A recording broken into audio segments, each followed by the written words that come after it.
Sortez votre calepin, calendrier ou ce que vous voulez, c'est le moment de prendre des notes.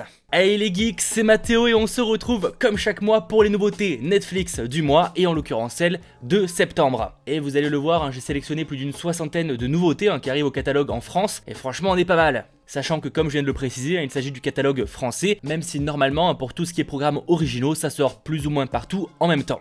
Bref, ne perdons pas plus de temps, qu'est-ce qui arrive au catalogue en France sur Netflix en septembre 2020 ? Parlons-en. Ouais, le titre était long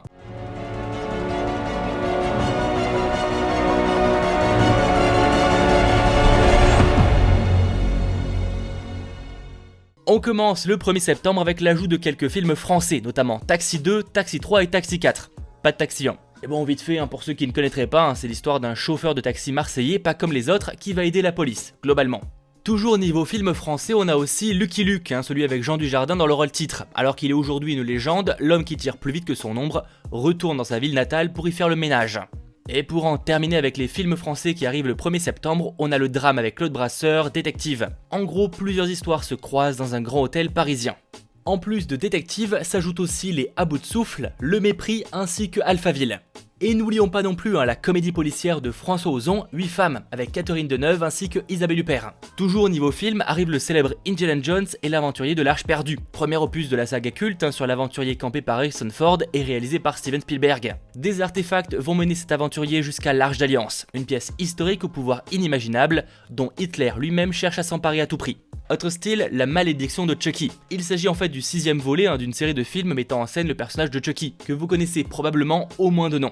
On y suit une jeune femme en fauteuil roulant qui retrouve sa mère morte et se retrouve contrainte à passer le week-end avec sa famille. Mais pendant la nuit, rebelote, les membres de sa famille meurent et elle pense que le coupable serait Chucky. Et on va pas se mentir, elle est pas la seule à le penser. Et toujours en vrac, qui s'ajoute la comédie d'action Kill Me 3 Times avec Simon Pegg ou encore Alice Braga. C'est l'histoire d'un tueur à gages qui voit sa mission se compliquer avec un complot.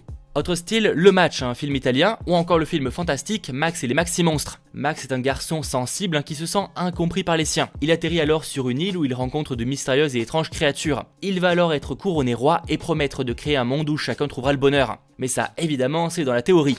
Et dernier film qui arrive le 1er septembre, la comédie Allô la police, avec Sarah Jessica Parker ou encore Brendan Fraser. Un officier de police doit tout faire pour ne pas se faire piquer sa place. Plus en vrac et côté série surtout, l'incroyable famille Kardashian s'ajoute avec 2 saisons, j'ai pas les précisions desquelles, tout comme Top Chef USA saison 2. Mais s'ajoute aussi, et ça je sais qu'elle est très attendue, la saison 12 donc finale de The Big Bang Theory. Préparez donc vos mouchoirs pour le final de cette sitcom devenue maintenant culte. Et s'ajoute aussi les marque-pages collection 1. Toujours en vrac, mais côté animé notamment, on a Psychopath Sinner of the System saison 1. Série animée donc sur une intelligence capable en théorie d'empêcher un crime avant qu'il ne soit commis. Et on a aussi le film Le Psychopathe. Et beaucoup plus à la chaîne s'ajoutent Boruto Naruto Next Generation saison 3, Keyblade Burst Turbo saison 1, Transformers Rescue Bots Academy saison 2, Thalia la fête de l'amitié saison 1, 44 chats, Baby Boss Tous sur bébé, un épisode interactif, ainsi que la saison 1 de Felipe Esparza Bad Decision. Et s'ajoute aussi la saison 9 de Fairy Tales, en gros de l'épisode 278 à l'épisode 290. Ouais, c'était du très vrac, mais passons directement au 2 septembre. S'ajoute le film Netflix Les Phénomènes, c'est sur une jeune employée de fast-food des plus classiques qui va découvrir qu'elle a maintenant des super pouvoirs. Mais elle va découvrir qu'elle n'est pas la seule et va alors rejoindre une équipe d'entre guillemets super-héros du dimanche pour déjouer une conspiration. Le drame de Sofia Coppola, Les Proies, avec Colin Farrell, Nicole Kidman, Kristen Dunst ou encore Elle Fanning. Ça se passe pendant la guerre de sécession dans le sud profond, où des pensionnaires d'un internat de jeunes filles vont recueillir un soldat blessé qui fait partie du camp adverse. Dans ce lieu pourtant si paisible de base, vont se créer des tensions sexuelles et des rivalités qui vont tout bouleverser. Et si les grillades au barbecue vous manquent déjà, ce que je vous comprends, moi aussi, on pourra toujours saliver devant le docu-série Chef Table Barbecue Volume 1. Nous y rencontrerons certains grands chefs, pros de la grillade et du barbecue venant du Mexique, États-Unis ou encore Australie. Ça me donne faim d'avance ce bordel. Et s'ajoute aussi la saison 1 de Bad Boy Millionnaire India, docu-série qui revient sur certains manias indiens. On saute très rapidement au 3 septembre avec 4 ajouts. Ça c'est 3, 4 ajouts. Sort Coup de foudre garanti, comédie romantique avec Rachel Lee Cook ou encore Damon Wayans Jr. Elle est une avocate sérieuse qui doit accepter une affaire difficile pour sauver son petit cabinet. Et lui est un homme charmant qui l'engage pour poursuivre en justice le site de rencontre qui garantit de trouver l'amour. Toujours dans le love, la série coréenne Was It Love. Une mère célibataire va se redécouvrir après la rencontre de 4 hommes bien différents. Et style totalement différent, elle arrive la saison 1 de Le Jeune Wallander. Inspirée de livres, cette série suédoise nous raconte l'histoire d'un incendie criminel qui va provoquer des émeutes. Le jeune inspecteur Wallander doit mener l'enquête. Et arrive aussi le one-man show de Afonso Padilla, Alma Depodre. Nous arrivons donc le 4 septembre avec là par contre un très gros arrivage de programme. Notamment une série que je sais très attendue, la saison 1 de Away. Série SF sur une commandante qui doit quitter sa famille pour une mission sur Mars qui va durer 3 ans. On a aussi Je veux juste en finir, un nouveau thriller réalisé par Shelley Kaufman. Et c'est sur un road trip pour se rendre dans une ferme reculée qui va virer au cauchemar. Plus en vrac, niveau comédie, on a Albert Aloès qui arrive. C'est réalisé par Seth MacFarlane à qui l'on doit les TED. Et c'est aussi avec Seth MacFarlane dans le rôle principal. Mais au niveau du casting, on retrouve aussi Charlize Theron, Amanda Seyfried ou encore Liam Neeson. C'est plus ou moins un western assez improbable sur Albert qui se voit la cible du mari de la fille pour qui il a des sentiments. Autre comédie d'action avec Kevin Hart et Ice Cube mise à l'épreuve. Un policier d'Atlanta va accepter d'emmener avec lui son futur beau-père qui veut devenir flic. Il va très vite regretter la proposition. Dans d'autres styles s'ajoute Le Pic de Dante, film d'action-aventure sorti en 97 avec Pierce Brosnan ou encore Linda Hamilton. Un ancien volcanologue est dépêché pour se renseigner sur un volcan qui présente quelques manifestations sismiques. Et il va très vite se rendre compte que la petite ville d'à côté est menacée.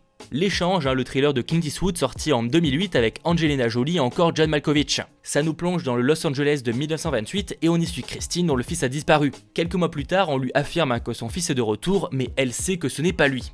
Autre thriller, Fantôme avec Ed Harris. Le capitaine d'un sous-marin soviétique doit quitter sa famille pour mener une mission des plus mystérieuses qui va déterminer le sort du prochain monde.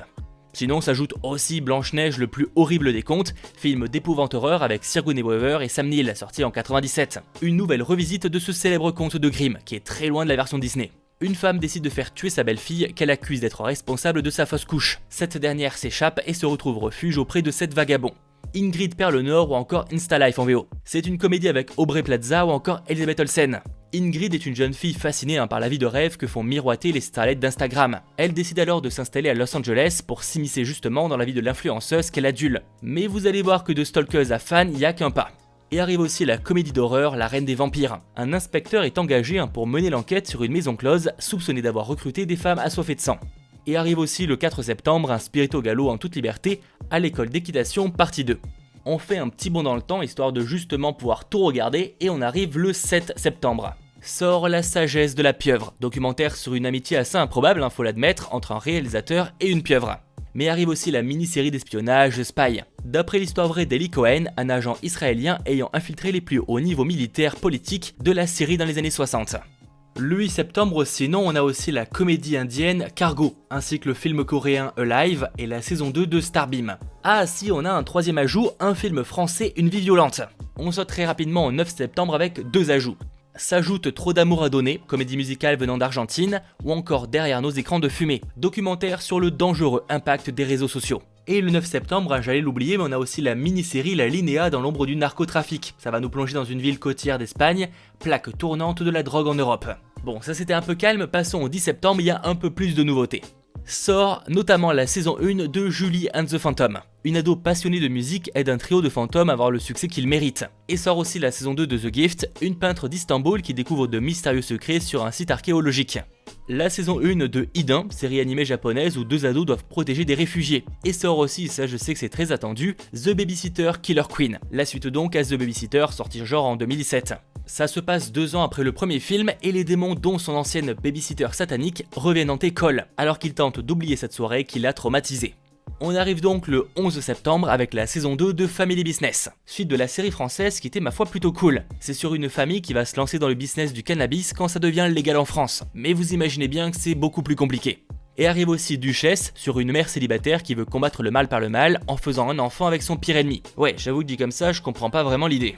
Un seul ajout le 13 septembre, mais pas des moindres, Good Times avec Robert Pattinson. L'histoire d'une évasion en gros. Et si vous doutez toujours des compétences de l'acteur pour incarner Batman, regardez ce film, réellement. Pour ce qui est du 15 septembre, arrive Cube, film d'horreur sur 6 personnes qui se retrouvent dans un labyrinthe composé de cubes sans savoir pourquoi et comment en sortir. Et arrive aussi le documentaire thaïlandais En attendant les sports figés. Ou encore Balle perdue, alors non, c'est pas le film Netflix sorti il y a quelques mois, mais celui sorti en 2011, et qui se déroule en 1976 à Beyrouth, suivant un futur marié qui assiste à un accident qui va bouleverser sa vie. Ce qui nous conduit donc au 16 septembre avec de très gros ajouts, dont notamment un film que vous attendez énormément, ça je le sais. Arrive donc enfin Le Diable tout le temps, un thriller horrifique américain réalisé par Antonio Campos, avec mine de rien un sacré casting composé entre autres de Tom Holland, Bill Skarsgård, Robert Pattinson, Sebastian Stan ou encore Jason Clarke, pour ne citer vraiment que. Pour être honnête, c'est assez compliqué de résumer le film, mais retenez juste que plusieurs destins vont nous glacer le sang. Autre style, les Italiennes de la série Baby sont de retour pour une dernière saison. Cette fois, leurs terribles secrets seront révélés au grand jour, en tout cas c'est la promesse. On a sinon aussi qui s'ajoute le film d'action Barry Seal American Traffic. Le film d'action avec Tom Cruise qui incarne un pilote recruté par la CIA pour faire passer de la cocaïne pour le compte du célèbre Pablo Escobar. Et plus en vrac arrive le thriller policier Iris, la disparition de la femme d'un riche banquier qui va entraîner un déferlement d'actes désespérés. Ainsi que le mini docu-série Le dernier vol de la navette Challenger. Et pour vraiment terminer, le 16 septembre sort Criminal UK saison 2. Sautons mais genre ultra rapidement au 17 septembre avec juste la série fantastique coréenne The School Nurse Files ou encore la saison 1 de Le Dernier Mot, série comique allemande.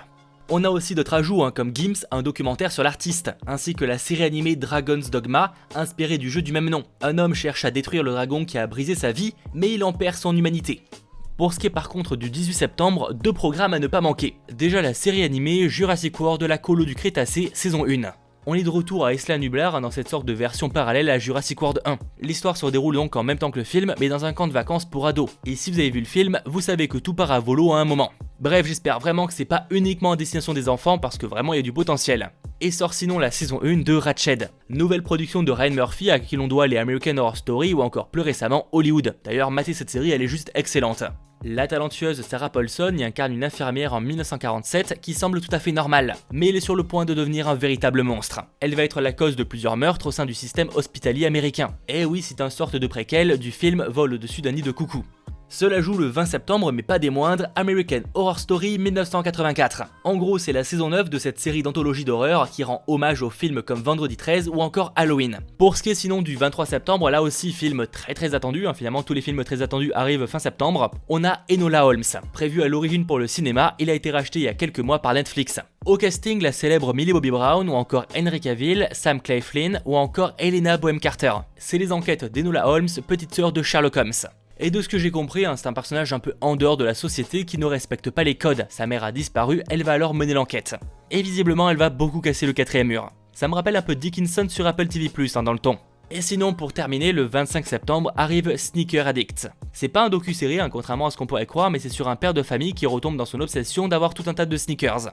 Et ben mine de rien, on va encore y passer du temps devant la télé. J'espère évidemment que cette vidéo Netflix vous aura plu. Si c'est le cas, comme d'hab, pensez à lâcher le pouce bleu, pensez aussi à vous abonner puisque les nouveautés Disney+, les nouveautés Prime Video, encore les nouveautés cinéma, ça arrive très bientôt. Et n'hésitez pas en commentaire à me dire justement les programmes que vous comptez regarder en priorité. Bref, ne perdons pas plus de temps, on se retrouve donc très vite pour de nouvelles vidéos. C'était votre geek Mathéo, ciao tout le monde.